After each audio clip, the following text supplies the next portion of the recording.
मागच्या 24 तासांमध्ये घडलेल्या 2 घटनांनी महाराष्ट्र हादरला। कल्याणमध्ये 13 वर्षांच्या अल्पवयीन मुलीवर अत्याचार करून तिची हत्या केल्याची खळबळजनक घटना घडली। या प्रकरणी पोलिसांनी आरोपी विशाल गवळीला अटक केली, तर दुसरीकडे पुणे सतीश वाघ या हत्या प्रकरणी उकलही पोलिसांनी केले आहे। कल्याण आणि पुण्याच्या या घटनेमध्ये 2 महिलांच्या सहभागामुळे खळबळ माजली।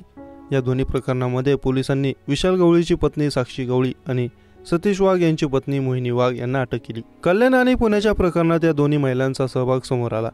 सतीश वाघ यांच्या पत्नीने प्रियकरासह त्यांच्या हत्येचं कट रचल्याचं समोर आलं।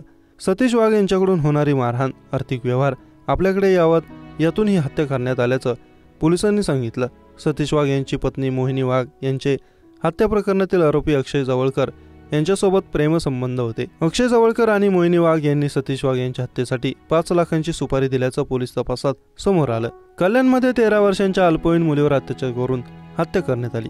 या प्रकरणी आरोपी विशाल गवळी याला पोलिसांनी अटक केली, पण या प्रकरणात मृतदेहाची विल्हेवाट लावण्यात विशालला साक्षीने मदत केल्याचं समोर आलं। विशालने अल्पवयीन मुलीवर अत्याचार करून तिची हत्या केली।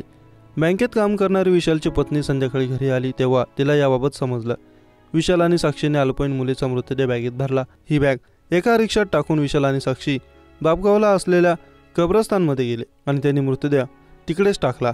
घरातल्या फरशीवर रक्ताचे डाग पडलेले असल्याने साक्षीने फरशी पुसली।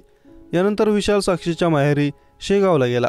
पोलिसांनी शेगावमधूनच विशालला ताब्यात घेतलं। मृतदेहाची विल्हेवाट लावण्या प्रकरणात आणि पतीला पळून जाण्यास मदत केल्याप्रकरणी पोलिसांनी साक्षीला अटक केली आहे। मी विशालला मदत केली नसती तर त्याने मलाही ठार केलं असतं, असं साक्षीने पोलीस तपासात सांगितलं।